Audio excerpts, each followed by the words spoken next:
রাত পোহালেই স্বাধীনতা দিবস। আর স্বাধীনতা দিবস মানেই হচ্ছে ভারতের সব থেকে বড় উৎসব। এই স্বাধীনতা দিবস যখন আসে আমাদের দেশপ্রেম দ্বিগুণ বেড়ে যায়। আমরা কি করি, আমাদের ক্লাবকে সাজাই জাতীয় পতাকার মাধ্যমে বা বিভিন্ন রকম বেলুনের মাধ্যমে। আর কি করি, আমরা হাতে ব্যান্ড পরি, বুকে ব্যাজ পরি, বাইকে আমরা পতাকা লাগাই।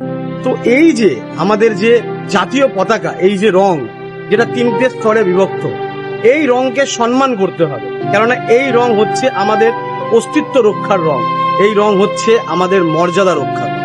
অথচ যখন স্বাধীনতা দিবস শেষ হয়ে যাচ্ছে, এই তিরঙ্গাগুলো রাস্তায় লুটোপুটি খাচ্ছে, মানুষের পায়ে লাগছে, কেউ ভুলবশত মারিয়ে ফেলছে, আবার কখনো আবার বৃষ্টির জলে এই পতাকা ধুয়ে যাচ্ছে। তো আমরা যারা এই যে 15ই আগস্টের সময় বেশি একটু দেশপ্রেমিক হয়ে যাই, তো তাদেরকে মনে রাখতে হবে যে এই পতাকাগুলো যখন আপনারা রাস্তায় দেখবেন যে ছড়িয়ে ছিটিয়ে পড়ে রয়েছে, বা যেগুলো ক্লাব কর্তাদের বলবো যারা এই পতাকাগুলো লাগাচ্ছেন, স্বাধীনতা দিবস হয়ে গেলে এই পতাকাগুলোকে একটা নির্দিষ্ট স্থানে রাখুন, নির্দিষ্ট জায়গায় রাখুন। তাহলে এই পতাকার অন্তত অবমাননা হবে না।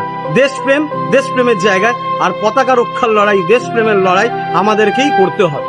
আর একটা সব থেকে বড় কথা হচ্ছে, এই যে এখন বিভিন্ন হেলমেটে তিরঙ্গার যে রং দিয়ে যে হেলমেটগুলো বেরাচ্ছে, তার আমি বিরোধিতা করছি।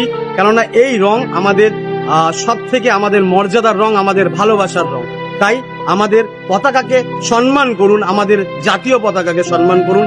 এর যাতে অবমাননা না হয় সেটা আমাদের প্রত্যেক ভারতবাসীর লক্ষ্য হওয়া উচিত। সবাইকে স্বাধীনতা দিবসের শুভেচ্ছা জানাই। সবাই ভালো থাকবেন। জয় হিন্দ, বন্দে মাতরম, ভারত মাতা কি জয়।